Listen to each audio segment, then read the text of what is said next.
பேரன்புக்குரிய பெரியவர்களே, கண்ணியமானவர்களே, புனிதமான புண்ணியம் நிறைந்த ஒரு சிறப்பான ஒரு மாதத்தை நிறைவு செய்துவிட்டு அல்லாஹ்வுடைய விருந்தாளியாக பெருநாளையும் நாம் கொண்டாடிவிட்டு ஷவ்வால் என்ற இந்த சிறப்பான ஒரு மாதத்திலே நாம் எல்லாம் ஒன்று கூடியிருக்கின்றோம்.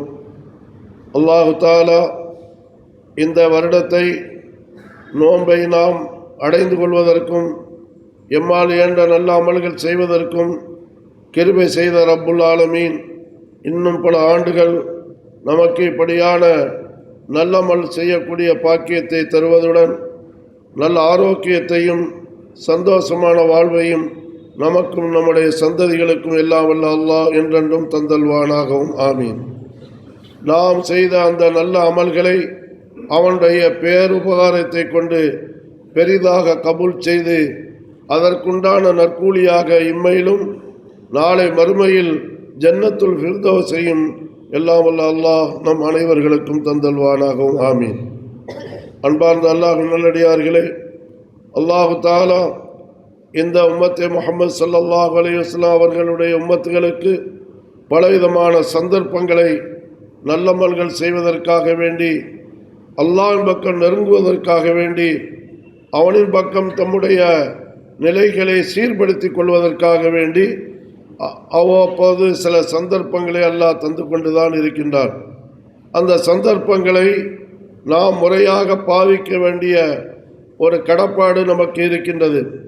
அதிலே சோடை போய்விட்டால், அதை பொடுபோக்காக நாம் விட்டுவிட்டால் அது நமக்கு மீண்டும் கிடைக்குமா என்று சந்தேகம்.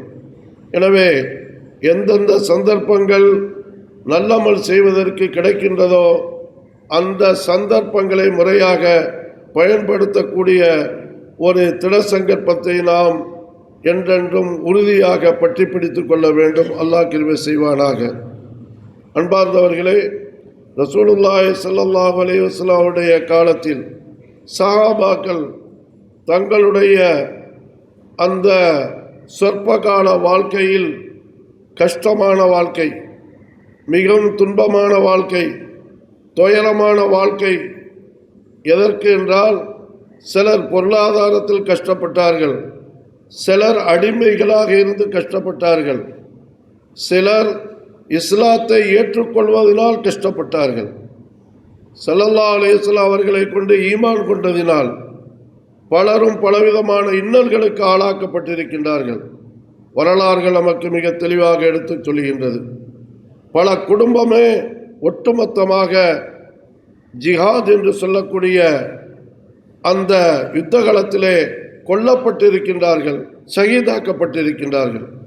அந்த வகையிலே அம்மார், யாசிர், சுமையா என்ற இந்த ஒரு ஒட்டுமொத்த குடும்பம், அம்மார் என்பது மகனார், யாசிர் என்பது தகப்பனார், சுமையா என்பது தாய்.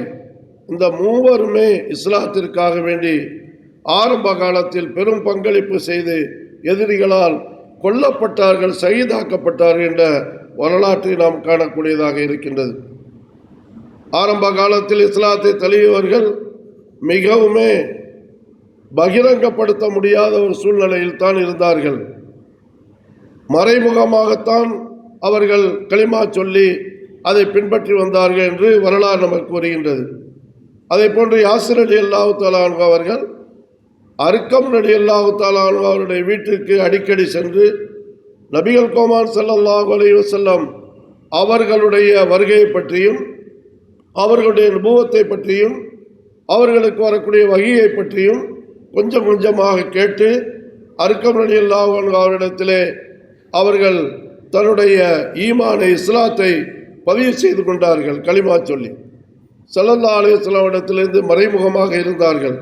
காரணம், எதிரிகள் பெருமானாரிடத்தை சந்திக்கக்கூடியதாய் பார்த்தால் அவர்களுக்கு கஷ்டம் கொடுப்பார்கள் என்று அவர்களுக்கு தெரியும். அதனால் மறைமுகமாகவே இருந்து சந்தர்ப்பங்கள் கிடைக்கும் போது மட்டும் ஸல்லல்லாஹு அலைஹி வஸல்லம் அவர்களை போய் பார்ப்பார்கள்.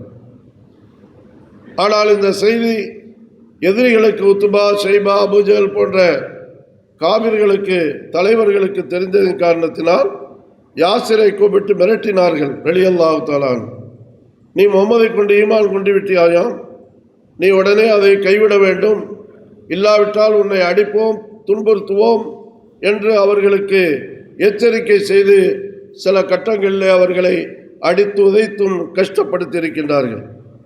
சில நேரத்திலே அவர்கள் சொல்லுவார்களாம், இதோ இந்த மக்காவிலே இருக்கக்கூடிய ஆக உயர்ந்த மலை, உச்சமான மலை அபி குபைஸ், இதில் மேலே ஏற்றிக்கிட்டு போய் உன்னை கீழே தள்ளி விட்டுருவோம் அப்படின்னு சொல்லுவாங்க.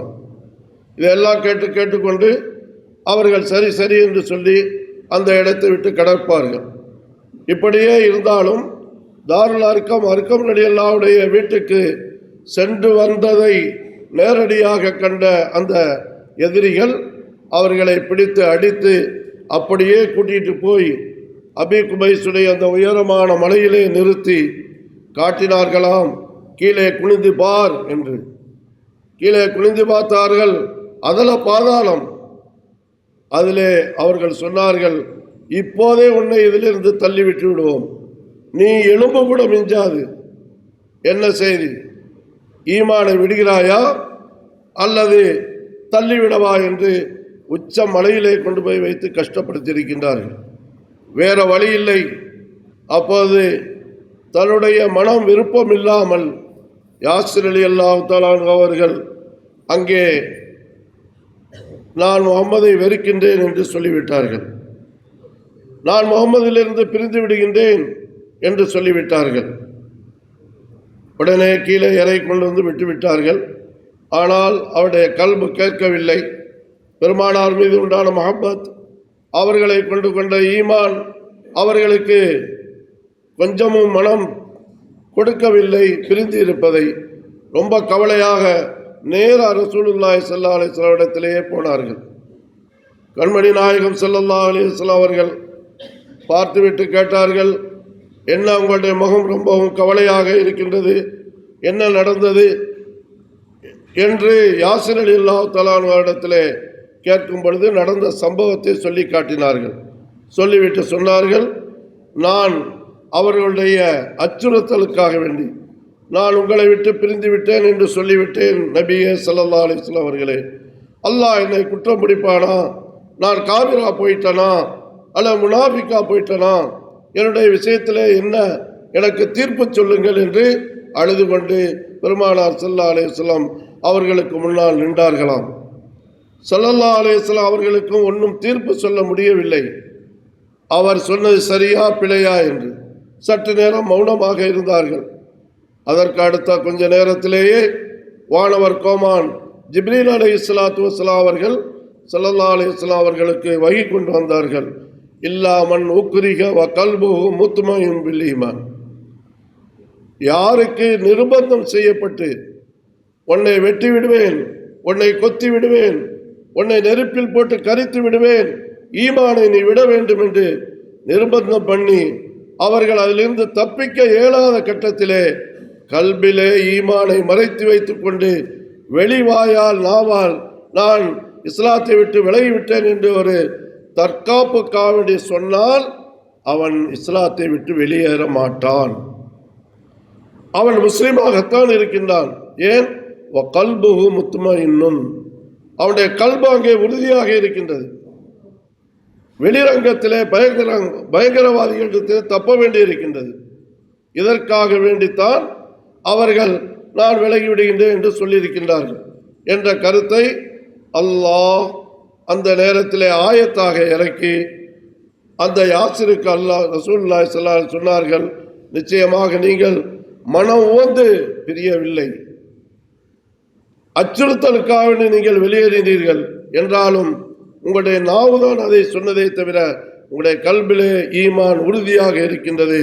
அல்லாஹ் உங்களை ஒரு மூமினாகவே ஏற்றிருக்கின்றான் என்று ரசூலுல்லாஹி ஸல்லல்லாஹு அலைஹி வஸல்லம் அவர்களுக்கு சொன்னார்கள் என்ற வரலாற்றை நாம் காணக்கூடியதாக இருக்கின்றது. எனவே இஸ்லாத்துடைய எதிரிகள் பலவிதமாக ஒவ்வொரு காலகட்டத்திலும் முஸ்லிம்களுக்கு கஷ்டம் கொடுத்து கொண்டுதான் இருப்பார்கள். இது வரலாறு சொல்லக்கூடிய உண்மை.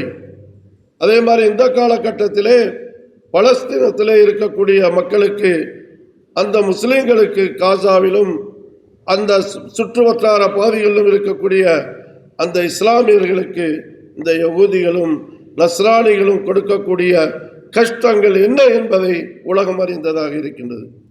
கண்டந்துண்டமாக வெட்டுகின்றார்கள், குண்டுமலை புளிகின்றார்கள், ராக்கெட்டை அனுப்புகின்றார்கள். சாப்பிட்டு கொண்டிருக்கும் பொழுது உணவு கொடுக்கக்கூடிய நேரத்திலே அவர்களை கொள்கின்றார்கள். டாய்லெட்டுக்கு போகக்கூடிய இடத்திலே கொண்டு குவிக்கின்றார்கள்.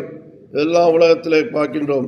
என்றாலும் அந்த பலஸ்தீன் மக்கள் அல்லாஹ்வுடைய உதவியால் அல்லாஹ் எங்களுக்கு உதவி செய்வான், ஹஸ்புனல்லாஹு வ நிஅமல் வக்கீல், எங்களுக்கு அல்லாஹ்வே போதுமானவன், நீ எந்த குண்டை புழிந்தாலும் சரி, எந்த ராக்கெட்டை அனுப்பினாலும் சரி, நாங்கள் அதற்காக இஸ்லாத்தை விடப்போவதில்லை, மஸ்ஜிதுல் அக்ஸா விட்டு வெளியே வரப்போவதில்லை.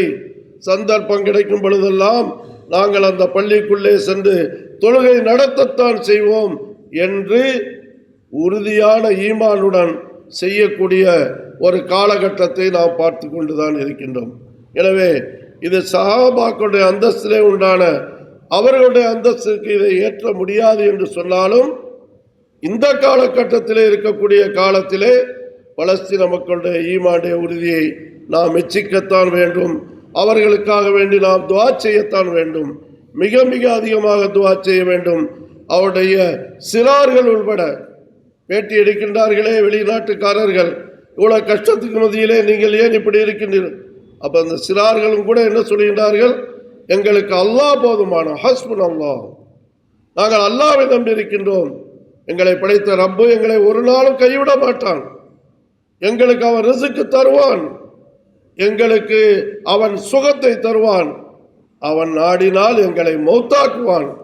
நாங்கள் மௌத்துக்கு அஞ்சியவர்கள் அல்ல என்று 7 வயது பாலகன் பேசக்கூடிய செய்திகளை எல்லாம் நாம் பார்க்கின்றோம். என்றால் அவங்களுடைய இஸ்லாத்துடைய ஈமானியத்துடைய உறுதி எந்த அளவிற்கு இருக்கின்றது என்பதை நாம் சிந்திக்க கடமைப்பட்டவர்களாக இருக்கின்றோம். எனவே இப்படித்தான் அந்த காலத்திலும் சரி, காலத்திற்கு காலம் வரக்கூடிய கஷ்டமான சூழ்நிலைகளில் ஈமானையும் இஸ்லாத்தையும் விடாமல் அல்லாஹ்வுக்காக தன்னுடைய ஈமானை உறுதிப்படுத்தி கொண்ட நல்லடியார்கள் உலகத்தில் வாழ்ந்து கொண்டுதான் இருக்கின்றார்கள். அதனால்தான் கெட்டடியார்கள் செய்யக்கூடிய தவறுகளின் காரணத்தினாலும் கூட அல்லாஹ் குற்றம் பிடிக்காமல் நம்மை உலகத்திலே வாழ வைத்துக் கொண்டிருக்கின்றார் என்பதை நாம் மறந்துவிடக்கூடாது. அபூபக்கர் ரலியல்லாஹு தஆலா அன்ஹு ஸல்லல்லாஹு அலைஹி வஸல்லம் அவர்கள் மீது அதிகமான முஹப்பத் வைத்தவர்கள். உலகத்திலேயே ஆக கூடின மஹப்பத் ஸல்லல்லாஹு அலைஹி வஸல்லம் அவர்கள் மீது வைத்தவர்களில் முதலாவது இடத்தை ஹஜ்ரத் அபூபக்கர் ரலியல்லாஹு தஆலா அன்ஹு அவர்கள் பெற்றிருக்கின்றார்கள். கொஞ்ச நேரம் கூட அவர்களை விட்டு பிரிவதற்கு விரும்ப மாட்டார்கள். அத்தியாவசியமான நேரத்தை தவிர மற்ற நேரமெல்லாம் ஸல்லல்லாஹு அலைஹி வஸல்லம் அவர்களை பார்க்க வேண்டும், அவர்களுடைய இருக்க வேண்டும், அவருடைய செயல்பாடுகளை போன்று நாமும் செய்ய வேண்டும், அவர்கள் சொல்வதை நாம் காதால் கேட்க வேண்டும், அதை நம்முடைய வாழ்க்கையில் அமலுக்கு கொண்டு வர வேண்டும் என்ற சிந்தனை அவர்களுக்கு 24 மணி நேரம் இருந்திருக்கின்றது. இப்படித்தான் ஸல்லல்லாஹு அலைஹி வஸல்லம் அவர்களை விட்டு இஷாவுக்கு பிறகு வீடு சென்றார்கள் அபூபக்கர் ரலியல்லாஹு அன்ஹு. அங்கே போய் கொஞ்ச நேரம் படுத்தார்கள். படுத்தால் தூக்கம் கொஞ்ச நேரத்திற்கு பிறகு நடுநிசையில் முழித்து விட்டார்கள். முழித்தவுடன் சொல்கின்றார்கள், எனக்கு கண்மணி நாயகம் ஸல்லல்லாஹு அலைஹி வஸல்லம் அவர்களுடைய ஞாபகம் வந்துவிட்டது, அவருடைய முகத்தை பார்க்க வேண்டும் என்ற ஆசை வந்துவிட்டது. உடனே எனக்கு மீண்டும் அங்கே படுப்பதற்கு விருப்பம் இல்லை, தூக்கம் வராது. உடனே நான் எந்திரிச்சு ஸல்லல்லாஹு அலைஹி வஸல்லம் அவருடைய வீட்டு வாசலுக்கு வந்தேன். அங்கே வந்தால் நடுநிசை நேரம், ஸல்லல்லாஹு அலைஹி வஸல்லம் அவர்களும் உறங்கி கொண்டு இருக்கக்கூடிய நேரம். இப்போது நாம் அவர்களை பார்க்க வேண்டும் என்பதற்காக வேண்டி அவர்களை எழுப்பினால் அவர்களுக்கு தூக்கம் கலைந்து போய்விடும், அவர்களுக்கு நாம் சிரமத்தை கொடுத்ததாக ஆகிவிடும். ஆனால் இதே சமயத்தில் நாம் இந்த இடத்தை விட்டு போய்விட்டாலும் அதிகாலையில் முதலாவதாக வேறு யாரும் நமக்கு முன்னால் பெருமானாருடைய முகத்தை பார்த்துவிடக்கூடாது என்பதற்காக நான் அந்த இடத்திலேயே உட்கார்ந்து விட்டேன். அபூபக்கர் ரலியல்லாஹு சொல்றாங்க, ரசூலுல்லாஹி ஸல்லல்லாஹு அலைஹி வஸல்லம் வீட்டு வாசல்லே உட்கார்ந்துட்டேன். அப்படியே உட்கார்ந்து கண்ணை சந்து தூங்கி விழுந்துக்கிட்டே இருந்தேன். பிலால் ரலியல்லாஹுடைய பாங்கு சத்தம் கேட்டவுடன் ஸல்லல்லாஹு அலைஹி வஸல்லம் கதவை திறந்தார்கள். நான் தான் முதலாவதாக நின்றேன். திருமுகத்தை நான் பார்த்தேன். அப்பொழுது ஸல்லல்லாஹு அலைஹி வஸல்லம் கேட்டார்கள், என்ன யா அபூபக்கர், தோழரே என்ன விஷயம், அதிகாலையிலேயே என்ன அவசரம், இந்த இடத்துல நீங்கள் வந்து நிற்கின்றீர்கள் என்று கேட்கும் பொழுது நடந்த கதையை சொன்னார்கள். பால் மனம் மாறாத, பாலை விட வெண்மையான உங்களுடைய திருமுகத்தை வேற யாரும் பார்த்துவிடக்கூடாது, நான் தான் முதலாவது பார்க்க வேண்டும் என்பதற்காக நான் வேற எங்கேயும் போகாமல் இந்த இடத்திலேயே நான் உட்கார்ந்து கொண்டிருந்தேன் நபியே நாயகமே ஸல்லல்லாஹு அலைஹி வஸல்லம் அவர்களே என்று அவர்கள் மீது உண்டான உண்மையான மஹப்பத்தை ஹஜ்ரத் அபூபக்கர் ரலியல்லாஹு தஆலா அன்ஹு அவர்கள் எடுத்து காட்டினார்கள் என்ற வரலாற்றை நாம் காணக்கூடியதாக இருக்கின்றது. இதான் உண்மையான முஹப்பத். ஸல்லல்லாஹு அலைஹி வஸல்லம் அவர்கள் மீது அவர்கள் செய்த, அவர்கள் சொன்ன, அவர்கள் அனுமதித்த காரியங்களில் நாம் இடைவிடாது ஆசை ஆர்வத்துடன் செய்யும் பொழுது உண்மையான முஹப்பத்தை ஸல்லல்லாஹு அலைஹி வஸல்லம் இடத்திலிருந்து பெற்றவர்களாக நாம் ஆக முடியும் என்பதை நாம் மறந்துவிடக்கூடாது. அல்லாஹ்வின் நல்லடியார்களே, ரசூலுல்லாஹி ஸல்லல்லாஹு அலைஹி வஸல்லம் அவர்கள் மீது முஹப்பத் வைத்த பெரியார்களில் அபூபக்கர் ரலியல்லாஹு தஆலா அன்ஹு அவர்களுடைய இறுதி காலம், அந்த சஹாபி அவர்கள் கலீஃபத்துல் ஊலா, முதலாவது கலீஃபா என்ற பட்டத்தை பெற்றவர்கள். ஸல்லல்லாஹு அலைஹி வஸல்லம் அவர்களால் சித்தீக் என்று உண்மைப்படுத்தியவர் என்று பட்டம் சூட்டப்பட்டவர்கள். நாளை மறுமையிலே 10 சஹாபாக்களில் முதலாவதாக சொர்க்கத்தை கொண்டு நன்மாராயம் கூறப்பட்டவர்கள் அபூபக்கர் ரலியல்லாஹு தஆலா. அப்படிப்பட்ட அபூபக்கர் ரலியல்லாஹு அன்ஹு அவர்கள் தங்களுடைய இறுதி தருவாயில் மரணப்படுக்கையில் இருக்கின்றார்கள். சக்கராத்துடைய வேலை. தன்னுடைய மகளார் ஆயிஷா ரலியல்லாஹு தஆலா அன்ஹா அவர்களை அழைக்கின்றார்கள். அவர்களை கூப்பிட்டு கேட்டார்கள், நீ என்னுடைய மகளாக இருக்கின்றீர்கள். ஆம். அதே நேரத்தில் எனக்கும் உனக்கும் நபியாக வந்த காருண்ய நபி ஸல்லல்லாஹு அலைஹி வஸல்லம் அவர்களுடைய மனைவியாக இருக்கின்றீர்கள். ஆம் என்று அவர்கள் தன்னுடைய மகளார் சொல்ல, இன்றைக்கு என்ன தினம் என்று கேட்டார்கள் அபூபக்கர். இது திங்கள் கிழமை. ரசூலுல்லாஹி ஸல்லல்லாஹு அலைஹி வஸல்லம் அவர்கள் எப்பொழுது வஃபாத்தானார்கள் தெரியுமா? ஆம், திங்கட்கிழமை தான். அப்படியானால் நானும் இன்றைய தினத்தில் அல்லாஹ்வின் பக்கம் போய் சேர்ந்து விடுவேன் என்று அபூபக்கர் ரலியல்லாஹு தஆலா அன்ஹு அவர்கள் சொல்லிவிட்டு மகளாரை பார்த்து கேட்டார்கள், ரசூலுல்லாஹி ஸல்லல்லாஹு அலைஹி வஸல்லம் அவர்களுக்கு மௌத்துக்கு பிறகு கஃன் எத்தனை துணி இடப்பட்டது என்று கேட்டாங்க. அப்போ அவங்க சொன்னாங்க 3 துணி. அப்படியானால் என்னுடைய இப்பொழுது மேனியில் இருக்கக்கூடிய இந்த 2 துணியும் மேலதிகமாக இன்னொரு துணியும் சேர்த்து எனக்கும் அதை போன்றே பெருமானாருக்கு எப்படி கவனித்தார்களோ அதை போன்றே செய்து முடித்துக் கொள்ளுங்கள் என்று சொல்லும் பொழுது அன்னை ஆயிஷா நாயகி அவர்கள் சொன்னாங்களாம், பாப்பா அவர்களே, உங்கள் மேனியில் கிடக்கக்கூடிய இந்த துணி பழைய துணியாக இருக்கின்றது, இது ரொம்ப கந்தலாக இருக்கின்றது என்று சொல்லும் பொழுது சொன்னார்கள், மௌத்தாகக்கூடிய மனிதனுக்கு, மண்ணோட மண்ணாக போகக்கூடிய மனிதனுக்கு புதிய துணியை விட பழைய துணியில் கவன் இடுவதில்லை, எந்த பிரச்சனையும் இல்லை, அதுதான் மேலானதாக இருக்கும் என்று சொல்லி தன்னுடைய பற்றற்ற வாழ்க்கையை துன்யாவிலே அவர்கள் கடைசி நேரத்திலும் காட்டினார்கள் என்ற வரலாறு நாம் காணக்கூடியதாக இருக்கின்றது. அதை போன்றே அவர்களுக்கு செய்யப்பட்டது. அபூபக்கர் ரலியல்லாஹு தஆலா அன்ஹு அவர்கள் கடைசியாக உமரை அழைத்தார்கள். உமரை அழைத்து சொன்னார்கள், யா உமர், எனக்கு பிறகு நீங்கள் கலீஃபாவாக இருங்கள். ரசூலுல்லாஹி ஸல்லல்லாஹு அலைஹி வஸல்லம் அவர்களும் நானும் எவ்வாறு இந்த சமூகத்தை வழிநடத்தி சென்றோமோ அதே ரீதியிலே நீங்களும் இந்த சமூகத்தை வழிநடத்தி செல்ல வேண்டும், யாருக்காக வேண்டியும் நீங்கள் பயப்படக்கூடாது அல்லாஹ்வை தவிர என்ற ஒரு கட்டளையும் அவர்களுக்கு சேர்த்து பிறப்பித்தார்கள்.